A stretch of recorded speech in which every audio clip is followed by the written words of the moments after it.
Na verdade, eu não vou propor nenhuma discussão, eu vou só tentar esclarecer um pouquinho, porque quem acompanha os bastidores da política tem ouvido falar com muita frequência nas federações partidárias, que nada mais são, na verdade, do que um casuísmo. Fazia tempo que eu não usava essa palavra, né?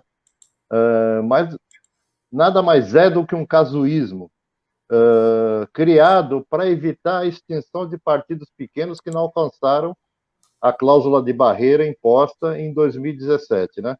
Que exige um desempenho eleitoral mínimo nas eleições proporcionais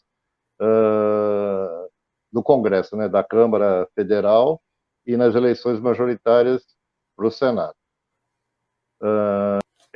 Por que surgiram essas federações? Na verdade, foi uma proposta do PCdoB com o interesse de evitar a extinção dos partidos menores, né, dos partidos pequenos. Por quê? Por conta das cláusulas de barreira que foram impostas em 2017, esses partidos correm um sério risco de serem extintos ou de se inviabilizarem, né? Alternativas para se juntarem. A primeira era a fusão, tá? Como aconteceu recentemente com o PSL e o Democratas, que se uniram para formar o União Brasil. Aí, nesse caso, são dois partidos que se juntam e formam um novo partido, extinguindo os anteriores, né? O partido hoje é União Brasil, que, aliás, eu acho que é a maior bancada do Congresso atualmente. Na última eleição municipal, já estava proibida a coligação proporcional, ou seja, os partidos poderiam se coligar apenas para cargos majoritários. No caso da eleição anterior, para prefeito, né? Os candidatos a vereador corriam cada um por si nos seus partidos, né? O Suman saiu na última eleição municipal com 14 partidos coligados. Tá? Se essa coligação fosse também na proporcional, aconteceria aquela distorção, por exemplo, de você votar num candidato do PTB e acabar elegendo um candidato do PCdoB. Ou seja, uma discrepância ideológica aí, né? Mas, voltando à federação. O que é a federação? Ela permite que dois ou mais partidos se unam no mesmo bloco, né? Mantendo a sua autonomia, mas com algumas restrições. Por exemplo, diferente da coligação. A coligação é uma união de partidos com o objetivo de uma única eleição. Tá? As federações, os partidos vão se unir nacionalmente,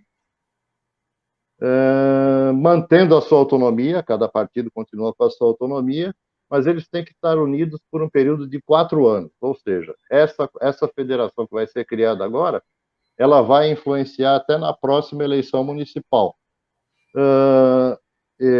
Significa que elas vão ter que ter um estatuto único, né? Uma bancada e lideranças de bancada em conjunto. Então, aí nós podemos destacar aí um ponto positivo e um ponto negativo, né? O ponto positivo que vai acontecer é o seguinte: para esses partidos pequenos, eles continuam, se eles se juntarem, conseguirem ultrapassar a linha de corte, a cláusula de barreira, eles continuam tendo alguma parcela do fundo eleitoral, né? E podem também ter até horários de televisão. Então, para eles, é a sobrevivência. Então, essas federações são muito mais focadas nesses partidos pequenos. O ponto negativo são as, como é que eu vou te dizer, as conjunções municipais e estaduais. Às vezes um partido tem uma política em nível nacional, tem outra política, tem outras coligações em nível estadual e principalmente em nível municipal, né? Tem cidades no Brasil que a gente sabe que o PSL e o PT, em nível municipal, atuam juntos. Então vai ser uma coisa muito complicada, né?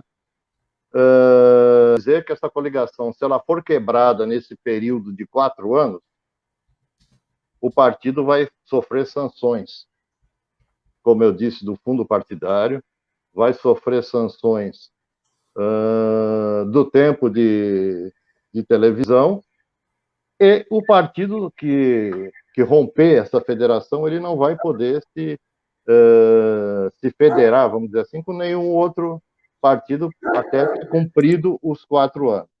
Então, esse assunto ainda vai ser muito debatido entre os partidos, principalmente, né, porque a gente aqui de fora não tem muito o que fazer, mas, ressaltando,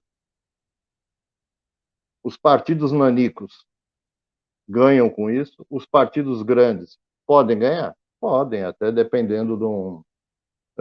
vamos dar um exemplo assim, eu falei do PCdoB. O PCdoB, por exemplo, tem um deputado federal que é bastante votado sempre, né?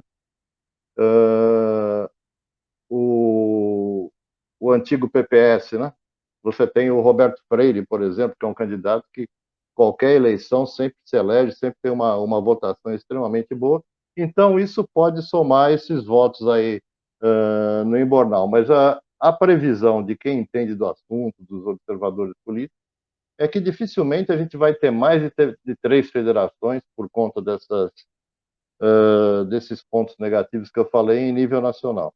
Que em época de eleição no Brasil sempre tem esse tipo de casuísmo, sempre tem esse tipo de resolução que pode servir para essa eleição e, dependendo do caso, ser corrigido para uma outra ou não ser usado numa outra eleição. Mas a novidade nessa eleição de 2022 vai ser a federação. Como eu disse, ninguém está esperando que muitos partidos se valham dessa ferramenta, desse instrumento, né? Mas com certeza para os partidos pequenos é interessante. Você pega, hoje nós temos o quê? Hoje já tem bastante legenda que está fora do jogo, que já não recebe o fundo partidário. Você tem a Rede não recebe o fundo partidário e perdeu ainda agora, perdeu um senador também, vai ficar só o Randolph, né? O próprio PCdoB não recebe o fundo partidário, o PCO. Então, essas cláusulas elas são muito rígidas. Você tem que ter, se não me engano, 5% da votação nacional ou um número X de deputados. Então, a sobrevivência desses partidos pequenos, que é a ideia, ó, só para vocês entenderem, a ideia das coligações não serem mais nas eleições proporcionais era para quê? Era para dar uma enxugada nesse quadro de 32, 33 partidos que a gente tem hoje. Por quê? Porque tem partidos que são só balcão de negócios, tá? Você tem 2 ou 3 que são partidos ideológicos mais radicais, como o caso do PCO, por exemplo. Então a ideia era dar uma enxugada nesse número de partidos. E eles espertamente propuseram esse sistema de federação justamente para ter uma sobrevida. 31, até o dia 31 de maio tem que estar definidas essas federações. Então a gente vai ter agora uma janela partidária no final de março e as federações têm que estar já confirmadas no Tribunal Eleitoral, né, na Justiça Eleitoral, no dia 31 de maio. Então vai ser meio confuso, não vai ser fácil esse tipo de coisa, não. Tem partidos, como eu disse, tem partidos que são ideológicos, como é o caso da Rede, por exemplo, como é o caso do PCO, cada um para um lado, e você tem os partidos pequenos, que somam segundos, às vezes, ou no máximo um minuto no horário eleitoral, que é muita coisa. Apesar de que eu estava lendo aí esses dias, né, de um desses comentaristas políticos, que a televisão nessas eleições talvez não tenha tanta influência quanto teve no passado, né? Por causa da internet, né? Por causa dos. Eles acham que a internet vai ter muito mais influência do que aqueles minutos de televisão. Não sei, eu acho que ainda tem muita gente que assiste televisão. Então, Não, realmente eles Jean, vão chegar. a internet é uma ferramenta a mais, é uma ferramenta poderosa. A gente viu os efeitos desde a eleição dos Estados Unidos, né, da penúltima eleição dos Estados Unidos, mas ainda tem muita força. Uh, no Brasil, principalmente, o rádio e a televisão ainda tem uma penetração muito grande. A gente não pode se iludir só com a internet, ninguém se elege só com a internet. É com esse mix de ferramentas que você tem. A televisão é tão importante, e a maior prova disso, gente, é que os caras saem no tapa por tempo de rádio e televisão. Tem cidades no Brasil, aí nos grotões, que a influência maior é do rádio.